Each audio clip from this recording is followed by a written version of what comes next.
ನಮಸ್ಕಾರ ಸ್ನೇಹಿತರೆ, ಶ್ರಾವಣಿ ಸುಬ್ರಹ್ಮಣ್ಯ ಧಾರಾವಾಹಿಯ ಇವತ್ತಿನ ಕಂತಿಗೆ ಸ್ವಾಗತ.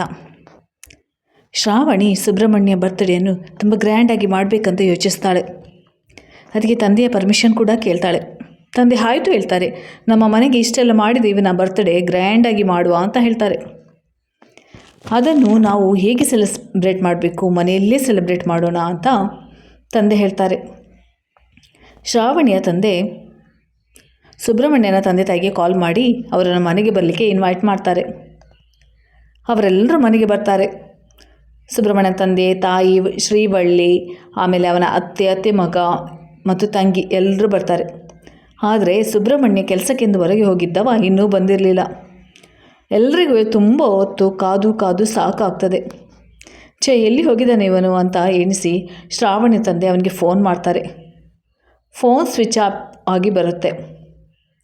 ಇತ್ತ ಕಡೆ ಈ ಅತ್ತೆ ಮತ್ತು ಅತ್ತೆ ಮಗ ಇಬ್ಬರು ಕೋಣೆಲ್ಲ ಸುತ್ತಾರೆ. ಹಬ್ಬ ಎಷ್ಟು ಸುಂದರವಾಗಿದೆ ಈ ಮನೆ, ಎಷ್ಟು ಚೆನ್ನಾಗಿದೆ, ಒಂದು ಸುತ್ತು ನೋಡಿ ಬರೋಣ ಅಂತ ಹೋಗುವಾಗ ಅಲ್ಲಿ ಶ್ರಾವಣಿಯ ತಂದೆಯ ರೂಮಲ್ಲಿ ಒಂದು ಚಿನ್ನದ ಚೈನ್ ಸಿಗ್ತದೆ. ಚಿನ್ನದ ಚೈನ್ ಹಬ್ಬ ಅಂತ ಅತ್ತೆ ಮಗ ಅದನ್ನು ತನ್ನ ಪ್ಯಾಂಟಿನ ಪಾಕೆಟ್ನೊಳಗಿರ್ತಾನೆ. ಅಷ್ಟೊತ್ತಿಗೆ ಇದನ್ನು ಅತ್ತೆ ನೋಡ್ತಾರೆ. ಓ ದೇವ್ರೆ, ಇವನು ಚಿನ್ನದ ಸರ ಕದೀತಿದ್ದಾನೆ, ನಾನು ಯಾಕೆ ಕದಿಬಾರ್ದು, ನನಗೆ 2 ಬಳೆ ಮಾಡ್ಬೋದು ಅಂತ ಯೋಚಿಸಿ ಅವನಿಂದ ಮೆಲ್ಲ ಅವನಿಗೆ ಗೊತ್ತಾಗದಾಗಿ ಕದ್ದು, ಈಗ ಏನು ಮಾಡೋದು, ಇವನಿಗೆ ಗೊತ್ತಾದರೆ ಅಷ್ಟೇ ಅಂತ ಹೇಳಿ ಒಂದು ವಾಸ್ ಇರುತ್ತೆ, ಹೂವಿನ ಗೊಂಚಲು ಇರ್ತದೆ, ಅಲ್ಲಿ ಇರ್ತಾಳೆ. ಈಗ ಮತ್ತೆ ನಾನು ಹೋಗುವಾಗ ಇದನ್ನು ತಗೊಂಡು ಹೋಗ್ತೀನಿ ಅಂತ ಹೇಳಿ ಅಲ್ಲಿ ಎಲ್ಲರ ಮುಂದೆ ಬಂದು ಕುಳಿತುಕೊಳ್ತಾಳೆ. ಅಷ್ಟೊತ್ತಿಗೆ ಎಷ್ಟು ಕಾದರೂ ಈ ಸುಬ್ರಹ್ಮಣ್ಯ ಬರೋದಿಲ್ಲ. ಅದನ್ನು ನೋಡಿ ಶ್ರಾವಣಿಯ ತಂದೆ ಹೇಳ್ತಾರೆ, ಹಾಗಾದರೆ ನಾವೇ ಮಾಡಿಬಿಡೋಣ, ಸೆಲೆಬ್ರೇಟ್ ನಾವೇ ಮಾಡಿಬಿಡೋಣ, ಎಷ್ಟೊತ್ತಿಗೆ ಬರ್ತಾನೆ ಅಂತ ಗೊತ್ತಿಲ್ಲ. ಇತ್ತ ಕಡೆ ಶ್ರಾವಣಿಯ ಅತ್ತೆ ಯೋಚಿಸ್ತಾರೆ, ಅಯ್ಯೋ ದೇವ್ರೆ, ಈ ಸುಬ್ಬು ಆ ರೌಡಿಗಳ ಕೈಗೆ ಸಿಕ್ಕಿದ್ರೆ ಅಷ್ಟೇ ಕೊಂದೇ ಆಗ್ತಾನೆ. ಆಮೇಲೆ ಇಲ್ಲಿ ಇವರೆಲ್ಲ ಕೇಳಿದರೆ ಏನಂತ ಉತ್ತರ ಕೊಡೋದು, ಕಡೆಗೆ ನನ್ನ ಹೆಸರೇ ಬರುವುದು, ಏನು ಮಾಡೋದು, ಕಾಲ್ ಮಾಡ್ತೀನಿ, ಏನು ಮಾಡಬೇಡ ಅಂತ ಹೇಳ್ತೀನಿ ಅಂತ ಹೇಳಿ ಕಾಲ್ ಮಾಡ್ತಾಳೆ. ಅವನು ಕಾಲೇ ರಿಸೀವ್ ಮಾಡೋದಿಲ್ಲ. ಅಯ್ಯೋ ದೇವ್ರೆ, ಖಂಡಿತವಾಗ್ಲೂ ಸುಬ್ಬು ಅವನ ಕೈಗೆ ಸಿಕ್ಕಿರಬೇಕು, ಅದಕ್ಕೆ ಕಾಲೇ ರಿಸೀವ್ ಮಾಡ್ತಿಲ್ಲ ಅಂತ ಯೋಚಿಸ್ತಾ ಇರ್ತಾಳೆ. ಅಷ್ಟೊತ್ತಿಗೆ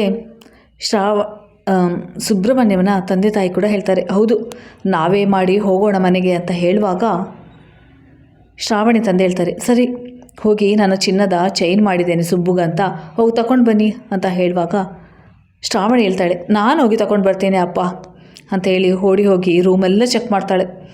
ಎಲ್ಲಿಯೂ ಇರಲಿಲ್ಲ. ಕಡೆಗೆ ತಂದೆ ಬಳಿ ಬಂದು ಹೇಳ್ತಾಳೆ, ಇಲ್ಲಪ್ಪ ಅದು ಎಲ್ಲಿಯೂ ಇಲ್ಲ, ಎಲ್ಲಿ ಹೋಯಿತು ಅಂತ ಹೇಳುವಾಗ ಅತ್ತೆ ಹೇಳ್ತಾರೆ, ಎಲ್ಲಿ ಹೋಗುತ್ತೆ, ಮನೇಲಿ ಕೆಲಸದವರು ಮತ್ತು ನಾವೇ ಇರೋದು, ಕೆಲಸದವರಂತೂ ಒಂದು ವಸ್ತು ಕದಿಯೋದಿಲ್ಲ, ಮತ್ತು ಇಲ್ಲಿ ಬಂದಿದ್ದಾರಲ್ಲ ಒಂದು ಸಲ ಇವರನ್ನು ಚೆಕ್ ಮಾಡೋಣ, ಮತ್ತು ಊರಿನಲ್ಲಿ ಮಾತನಾಡೋದು ಬೇಡ, ಬಂದ ಅತಿಥಿಗಳು ಕದ್ದುಕೊಂಡು ಹೋಗಿದ್ದಾರೆ ಅಂತ, ಅದಕ್ಕೆ ಚೆಕ್ ಮಾಡೋಣ ಅಂತ ತನ್ನ ಕೆಲಸದವಳಿಗೆ ಕರೆದು ಚೆಕ್ ಮಾಡಿ ಇವರನ್ನೆಲ್ಲ ಅಂತ ಹೇಳುವಾಗ ಸುಬ್ರಹ್ಮಣ್ಯ ತಾಯಿ ಹೇಳ್ತಾರೆ ಅಳುತ್ತಾ, ನಾವು ಬಡವರಿರ್ಬೋದು, ಆದರೆ ಈ ಥರದ ಕೆಟ್ಟ ಕೆಲಸ ಎಲ್ಲ ಮಾಡೋಕ್ಕೆ ಹೋಗೋದಿಲ್ಲ, ಗೊತ್ತಾಯ್ತಾ ಅಂತ ಹೇಳ್ತಾರೆ. ಆದರೂ ಒಂದು ಸಲ ಚೆಕ್ ಮಾಡೋಣ. ಶ್ರಾವಣಿ ತಂದೆ ಕೂಡ ಅದನ್ನು ತಡೀತಾರೆ. ಯಾಕೆ, ನಮಗೇನು ನಿಮ್ಮ ಬಗ್ಗೆ ಕೆಟ್ಟ ಅಭಿಪ್ರಾಯ ಇಲ್ಲ, ಇದೆಲ್ಲ ಬೇಡ ಅಂತ ತನ್ನ ಅಕ್ಕನಿಗೆ ಹೇಳ್ತಾರೆ. ಆದರೆ ಅವರೆಲ್ಲಿ ಕೇಳ್ತಾರೆ. ಕಡೆಗೂ ಇವರನ್ನೆಲ್ಲ ಚೆಕ್ ಮಾಡ್ತಾರೆ. ಚಿನ್ನದ ಚೈನ್ ಎಲ್ಲಿಯೂ ಸಿಗುವುದಿಲ್ಲ. ಸುಬ್ರಹ್ಮಣ್ಯನ ಅತ್ತೆ ಯೋಚಿಸ್ತಾರೆ, ಹಬ್ಬದೇವ, ಚಿನ್ನದ ಚೈನ್ ಅಲ್ಲಿ ಇಟ್ಟದ್ದು ಒಳ್ಳೆಯದಾಯಿತು. ಅತ್ತೆ ಮಗ ಯೋಚಿಸ್ತಾನೆ, ಅರೆ ಚಿನ್ನದ ಚೈನ್ ನನ್ನ ಪ್ಯಾಂಟಲ್ಲಿ ಕಾಣ್ತಾನೇ ಇಲ್ಲ, ಎಲ್ಲಿ ಹೋಗಿದೆ. ಸುಬ್ರಹ್ಮಣ್ಯನ ಅತ್ತೆ ಯೋಚಿಸ್ತಾರೆ, ಇದು ಪಾರ್ಟಿ ಎಲ್ಲ ಆದಮೇಲೆ ಆ ಚೈನ್ ತಗೊಂಡು ಹೋಗಬೇಕು ಅಂತ ಯೋಚಿಸ್ತಾರೆ.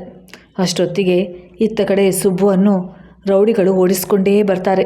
ಸುಬ್ರಹ್ಮಣ್ಯ ಹೇಳ್ತಾನೆ, ಅಯ್ಯೋ ದೇವ್ರೆ, ನಾನು ಇವರ ಕೈಗೆ ಸಿಕ್ಕಿಬಿದ್ದು ಸತ್ತರೆ ಆಮೇಲೆ ನನ್ನ ತಂದೆ ತಾಯಿ ತಂಗಿ ಇವರನ್ನೆಲ್ಲ ನೋಡ್ಕೊಳ್ಳೋದು ಯಾರು. ಏನೇ ಆಗಲಿ ಇಲ್ಲಿಂದ ತಪ್ಪಿಸ್ಕೊಂಡು ಹೋಗಲೇಬೇಕಂತ ಅವರ ಮುಂದೆನೇ ಓಡಿ ಹೋಗ್ತಾನೆ. ರೌಡಿಗಳು ಇದನ್ನು ನೋಡಿ ಅವನು ಹಟ್ಟಿಸ್ಕೊಂಡು ಹೋಗ್ತಾರೆ. ಇದು ಇವತ್ತಿನ ಸಂಚಿಕೆ ಸ್ನೇಹಿತರೆ. ಮುಂದಿನ ಸಂಚಿಕೆಯಲ್ಲಿ ಮತ್ತೆ ಭೇಟಿ ಆಗೋಣ. ನಮಸ್ಕಾರ.